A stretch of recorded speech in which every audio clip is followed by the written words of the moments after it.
Se necesita agudeza y concentración de la mente. Una mente que es aguda y concentrada es suficientemente fuerte para este propósito. La contención de la variedad de pensamientos es el medio que ha de ser adoptado. La agudeza y concentración de la mente en la indagación es ella misma la fuerza de mente que se necesita, y nada más. El que tiene esta fuerza de mente es llamado valiente, debido a que tiene la capacidad de proteger su intelecto de ser dispersado. Por la práctica de la meditación es intensificada la fuerza mental. Por consiguiente, la meditación es una ayuda a la indagación. Después de obtener primero quietud de mente por la meditación, el aspirante valiente debe buscar la verdad de su propio sí mismo. Entonces surge la pregunta: ¿qué ha de tomarse como el objeto de meditación? Para el buscador de la liberación, el mejor de todos los posibles objetos de meditación es la conciencia que tiene la forma yo, puesto que esta es la esencia del sí mismo real. Por esta meditación solo, la mente se sumerge naturalmente en el corazón. Tal es la enseñanza de nuestro gran gurú. Yo, ha señalado Bhagavan, es el nombre de ese ser impersonal. El tema del Vedanta. Él ha dicho que este nombre es incluso más sagrado que el Pranava Om. A continuación, se expone un método alternativo para aquietar los pensamientos de la mente, según lo recomienda Bhagavan.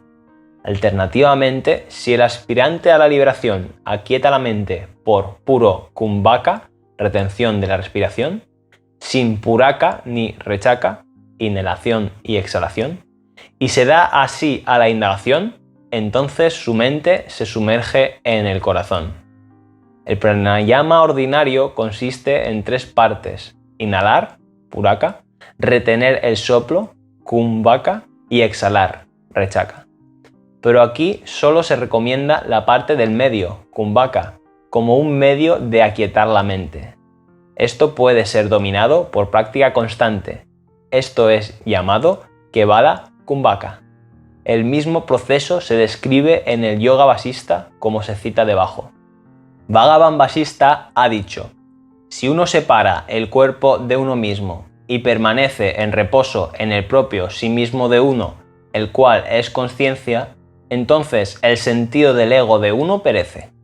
Es decir, él obtiene el estado sin ego. ¿Qué acontece cuando se persiste así en la indagación suficiente? La mente, al indagar el sí mismo, es capturada por un misterioso poder interno y se sumerge en el corazón. Ahí la mente, siendo consumida por la luz conciencia del sí mismo, deja de existir, junto con el ego. ¿Qué es este poder? Ese poder es en verdad la gracia de Dios, que es el sí mismo real en el corazón. Ese poder es de la naturaleza de la consciencia correcta. Al darse uno mismo a él, el aspirante deviene bendecido. En ese gran estado ardiente, el cielo de pura consciencia, el siempre real y auspicioso sí mismo, danza en la forma de yo. En el fuego de esta consciencia correcta, que es la única realidad, el universo, junto con el ego, es destruido. Este fuego consume la creación entera con su raíz, el ego, sin dejar siquiera cenizas. Se dice que el sí mismo real danza para indicar la felicidad de ese estado. Así pues, no hay ninguna danza en el sentido literal. Sin embargo, puesto que ese mismo cielo de consciencia es su naturaleza real, ¿cómo puede él, siendo sin forma, danzar ahí? Esta metáfora muestra que su forma es felicidad y que la danza es sin movimiento. En ese estado no hay ningún maya, ningún avidya, ignorancia, ningún espacio, ningún tiempo y ningún individuo llamado el alma. Ahí solo el sí mismo real, teniendo la forma de pura consciencia, existe y nada más. Este estado de unidad es llamado Kaivalya, soledad. Maya y avidya son mutuamente dependientes. Ninguna de ellas puede existir sin la otra. Así pues, ambas se pierden en esta conflagración. Esto ha sido declarado expresamente en uno de los himnos a Sri Arunachala por Bhagavan. En este estado trascendental, el poder de Dios llamado Maya, cuya forma expandida es el mundo entero, se pierde completamente en ese supremo sin movimiento, junto con la totalidad de su creación, de Maya. Para el que mora eternamente en ese estado supremo, no hay ya Maya ni Avidya ni el mundo. Por consiguiente, en ese supremo estado de paz brilla inobstruida la verdadera forma del sí mismo real, en el que sobrevive en ese estado, permaneciendo como su propio sí mismo real. Es designado por los sabios como el liberado. Puesto que la esclavitud se debe a la falsa identificación del cuerpo con el sí mismo, ella se pierde cuando se pierde el sentido del ego. Entonces ya no hay ninguna identificación falsa. La mente se pierde, pero al mismo tiempo el par de placer y sufrimiento se pierden también. Esto se ilustra como sigue. Lo mismo que una mujer que sufre intolerablemente en la casa de su suegro obtiene la paz en la casa de su madre, así también la mente, afligida por el sufrimiento samsárico, obtiene paz al volver a su fuente, el sí mismo real. ¿Qué ocurre con las almas no liberadas en el mundo? ¿Las ve el liberado y está inquieto por ellas?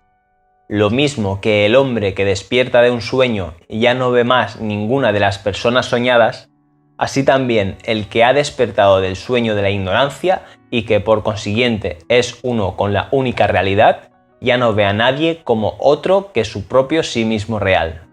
En todas las personas igualmente, el sí mismo real es inafectado. La ignorancia y la esclavitud no son para él, sino para la mente o el ego, el alma individual imaginaria que nunca ha tenido ninguna existencia real. ¿Cómo puede ese estado, el estado de paz natural, devenir cognoscible por el intelecto?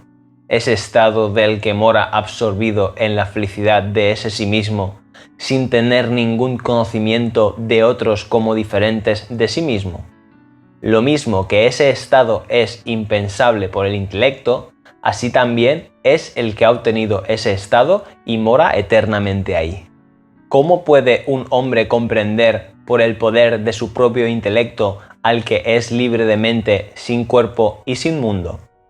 El que está establecido en ese estado de liberación es llamado un sabio o prabuddha o buddha. Él puede ser conocido debido a que no tiene ninguno de los atributos de un individuo. Él es uno con el sujeto eterno, la realidad suprema, y así no puede ser hecho un objeto que conocer por nadie.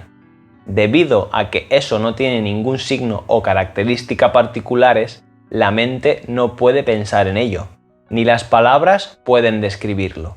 Las palabras del Vedanta enseñan su naturaleza real solo negando todo como no eso. El Vedanta nunca trata de dar una descripción positiva. Incluso aquellas sentencias que parecen dar una descripción tal son interpretadas como distinguiéndolo de cosas que pueden ser visualizadas o pensadas. Ese impensable es, por esa razón, infinito e ilimitado. Todo lo que es descriptible en palabras o pensable por la mente es, por esa razón, solo, finito, debido a que el sí mismo real es más allá del alcance de la mente y el intelecto. Aquellos que están establecidos en el sí mismo lo llaman lo infinito. Solo lo infinito es dichoso, no lo finito, dice la Chandogya Upanishad. Todo lo que es dicho tocante a la realidad suprema por los sabios o por el Vedanta tiene como propósito solo la eliminación de las nociones erróneas del discípulo. No puede hacerse ninguna declaración positiva. La enseñanza última es por el silencio. Lo mismo que Sita señaló a Rama negando a todos los demás príncipes, así también el Vedanta indica la verdad del sí mismo negando todo lo demás, que podría ser tomado erróneamente por el sí mismo. Puesto que el sí mismo, que brilla solo como la única realidad existente, no puede ser conocido ni enseñado, Las enseñanzas del gurú no hacen nada por el aspirante, excepto liberarle de su ignorancia. La ignorancia hace que él identifique algo como el sí mismo, el cual no es eso. Puesto que el sí mismo brilla por su propia conciencia luz, no hay ninguna necesidad de hacer nada más. En el estado sin ego, el sí mismo real no puede ser confundido, debido a que ahí él sobrevive solo. La oscuridad, ignorancia, que oculta el sí mismo es solo el mundo visible y tangible visto por la mente vuelta hacia afuera, como se muestra a continuación.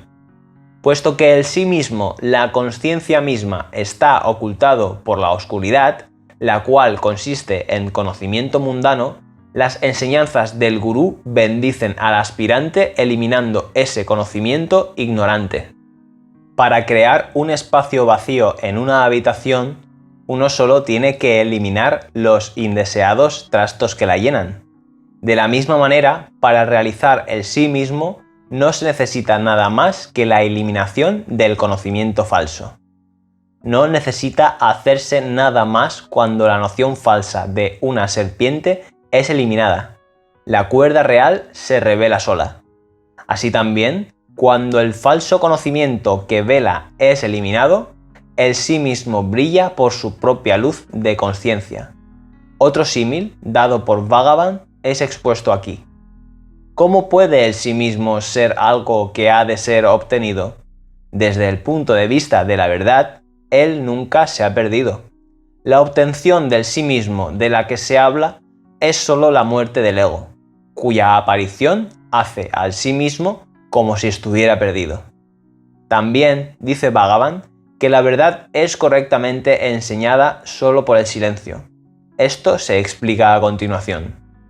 El habla es cuádruple, a saber, trascendente, vista, media y articulada. Ese habla trascendente es solo silencio, y ese silencio es el mismo la verdadera naturaleza de la realidad suprema. La forma articulada del habla nace del habla media. Su madre es el habla vista, que su madre, del habla vista, es el habla trascendente, es bien sabido. Ese mismo habla suprema es el silencio, la forma de la consciencia suprema. Así pues, la forma más grosera de habla, siendo la bisnieta del silencio, no puede alcanzar el sí mismo real. El habla verdadera es solo el silencio del sabio, que es el morador eterno en el estado trascendental. ¿Cómo puede el habla grosera nacida de las creencias en las diferencias hablar del Supremo, en el cual las diferencias están perdidas? Por consiguiente, el antiquísimo gurú Dakshinamurti enseñó la verdad del sí mismo por el silencio, y obteniendo el silencio del habla y la mente, aquellos antiguos discípulos devinieron conscientes de esa verdad. Aquí la referencia es a la encarnación de Dios como Dakshinamurti, el Dios de la consciencia correcta, que mora en ese estado de consciencia. Los discípulos Sanaka, Sanandana, Sanatana y Sanaktumara obtuvieron el estado supremo estando en silencio, lo mismo que su gurú. Los discípulos bien cualificados devienen ellos mismos sabios por medio de la enseñanza silente de su gurú. Enseñar con palabras no funciona al impartir verdadero conocimiento del sí mismo real. A continuación se indica la grandeza del silencio del gurú. El poder que hay en el silencio del gurú es inmensurable. Por consiguiente, enseñar por el silencio es lo más elevado que hay. Solo de esta manera obtiene paz la mente del aspirante. Está también la cuestión sobre la iniciación. ¿Qué es verdadera iniciación? Se dice que la iniciación es de tres formas, a saber, por la mirada, por el pensamiento y por el toque con la mano. Pero la iniciación más alta consiste en que el gurú permanezca en el silencio supremo. Esto dice nuestro gurú. El estado supremo es llamado silencio. Debido a que ese estado es enseñado por el silencio y debido también a que es obtenido permaneciendo en silencio, ese estado es llamado silencio. El sabio está en silencio siempre, incluso cuando habla. La última declaración es difícil de comprender. Se comprenderá mejor cuando se explique la enseñanza de Bhagavan sobre el estado natural, Sahaja Samadhi. Esta iluminación es el tema de muchas preguntas. Una de estas es: ¿será permanente o se perderá después? Ese estado eterno está brillando siempre por la luz del sol de la consciencia, el sí mismo real. Después de realizarlo, no hay ninguna posibilidad de apartarse de ese estado natural del sí mismo debido al olvido. La razón es que cuando el conocimiento correcto amanece al seguir la vía directa, el ego y la mente se sumergen y se pierden de una vez por todas en ese sí mismo. Es distinto cuando se experimenta algún tipo de felicidad como un resultado del yoga. El yoga por sí mismo no conduce a la no egoidad. ¿Sobrevive el mundo después de que se establece la no egoidad? La declaración del texto vedántico de que el sí mismo traga lo móvil y lo inmóvil significa que el mundo, que es solo oscuridad, es consumido por la efulgencia de ese sí mismo. Los Upanishads declaran así claramente que el mundo, siendo solo oscuridad, no puede sobrevivir en la presencia de la luz de la consciencia correcta. La misma verdad ha sido expresada por Bhagavan en el primer verso de su Arunachala Pancharatman, que es parafraseado aquí.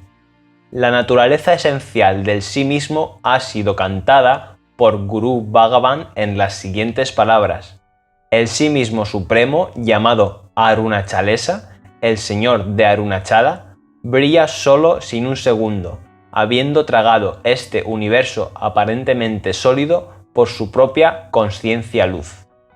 Esto confirma la declaración de que la creación está compuesta solo de oscuridad, ignorancia, y no tiene ninguna realidad substancial incluso ahora, cuando la ignorancia y el ego están exuberantes. Aquí se corrige la inexactitud de una declaración que se comete habitualmente. La declaración de que el sí mismo, al obtener unidad con el Brahman, deviene liberado de la esclavitud del samsara, no es verdadera, debido a que el sí mismo no cae nunca de su verdadero estado. Lo mismo que la tela blanca no adquiere una blancura nueva, siendo la blancura su naturaleza, así también el sí mismo no deviene el Brahman, debido a que el sí mismo es eternamente el Brahman por naturaleza. Se dice que para crear el mundo, el Brahman mismo deviene el sí mismo al entrar en los cuerpos creados.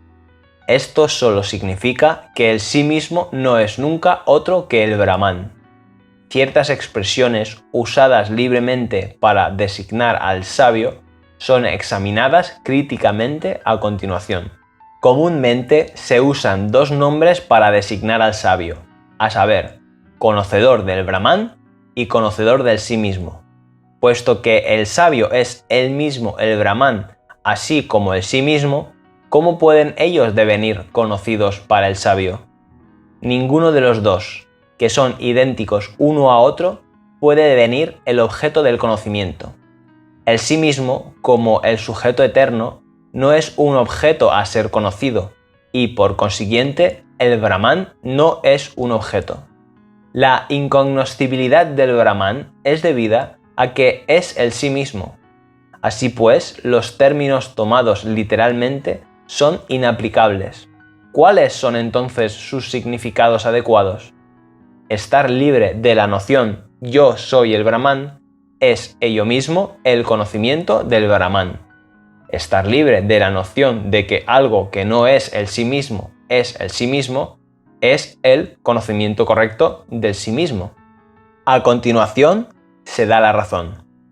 Cuando al hacer la indagación del propio sí mismo de uno deviene consumido como alimento por ese supremo, ¿Cómo puede alguien sobrevivir como separado de él y continuar siendo llamado un sabio? El uso de una palabra u otra para designar al que ha encontrado el sí mismo después de la sadhana es necesario e inevitable. Pero puesto que en este caso el éxito de la indagación implica la pérdida de la individualidad irreal del buscador, en la práctica todas las palabras disponibles se pueden objetar como implicando algo no verdadero. Otra razón, mostrada a continuación, es que el estado es advaítico. ¿Cómo puede uno, después de experimentar la verdad de la no dualidad en ese estado supremo, permanecer separado del Ser Supremo? Pues ese estado ha sido llamado por Sri Krishna mismo el Supremo, como submersión en el Brahman. Por esta submersión tiene lugar la pérdida de la individualidad. En la doctrina sagrada, el sabio es descrito en los términos que es descrito el Brahman mismo, puesto que la verdadera naturaleza del Brahman es pura conciencia suprema, la verdadera naturaleza del sabio no es diferente. Esto es lo que Bhagavan tiene que decir sobre este punto. Puesto que nadie tiene dos sí mismos, se sigue que los dichos yo me conozco a mí mismo y yo no me conozco a mí mismo son ambos ridículamente absurdos.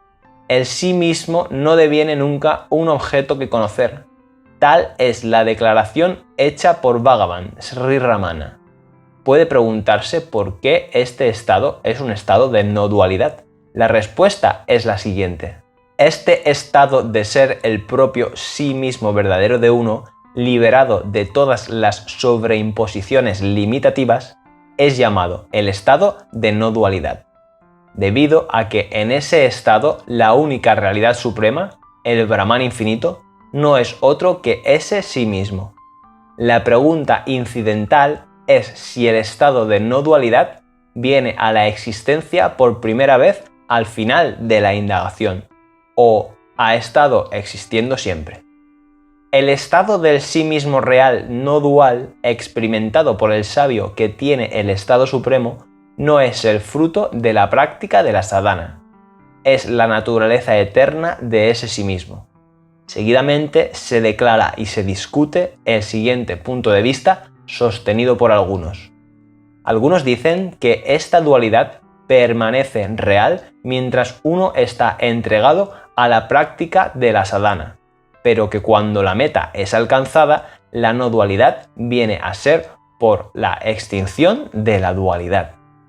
Estos pensadores buscan reconciliar las enseñanzas vaitécas y advaíticas. Estos hombres no conocen la verdad del estado trascendental más allá del tiempo, en el cual el mundo no viene a ser. La no dualidad no tiene ni comienzo ni fin. La dualidad con espacio y tiempo es irreal siempre. Aquí es pertinente toda la discusión sobre el mundo y la enseñanza del no devenir, y también la discusión sobre si la esclavitud es real, la cual viene después. ¿Cuál es entonces la utilidad de la sadhana? En la doctrina sagrada se dice: por la extinción del ego hay, para el aspirante a la liberación, cesación de su engaño. Lo que es real no puede ser destruido por la consciencia correcta, ni nada irreal brilla como real en el estado supremo. A continuación se declara y se refuta la doctrina extrema de los vaitines. La conclusión de los vaitines de que esta dualidad es siempre real, de que no dejará de existir ni siquiera cuando amanezca la conciencia correcta, y de que la no dualidad no será obtenida nunca, es mucho más lejana para el aspirante que la declarada antes. Lo que Bhagavan dice sobre este punto es expuesto a continuación. Tanto cuando está siendo buscado por la indagación ¿quién soy yo?, como cuando es realizado, el sí mismo es no dual y siempre real, de la misma manera que el 10º hombre estuvo siempre ahí, incluso cuando estaba siendo buscado. Aquí la referencia es una parábola de la pérdida y el encuentro del 10º hombre en un grupo de 10. Los 10, mientras viajaban, cruzaron un río y entonces, uno por uno, contaron los miembros para ver si todos habían cruzado sin problemas. Pero como cada uno contaba solo a los otros, dejándose él mismo fuera, creía que era uno, el 10º hombre que se había perdido. Estaban lamentando la pérdida cuando un paseante les vio y les preguntó la causa de su aflicción. Cuando se lo dijeron, él les contó y encontró que los 10 estaban ahí. Él les convenció de esta verdad haciéndoles contar los golpes que les daba a cada uno de ellos. Fueron 10 golpes y esto convenció a los hombres. Aquellos que, como se enseña en la Madhukya, han comprendido la verdad del no devenir de la realidad suprema, no son confundidos por estas teorías del ignorante, debido a que ellos están firmemente convencidos de la verdadera naturaleza del Ser Supremo. Las imperfecciones que acosan a la vida en el samsara son trascendidas. Ello es mostrado en el estado supremo alcanzado por los sabios. Para el sabio que mora en el estado de no dualidad, el miedo y el deseo no surgen como surgen en un ignorante. El deseo y el miedo son inevitables para aquellos que están engañados viendo diferencias.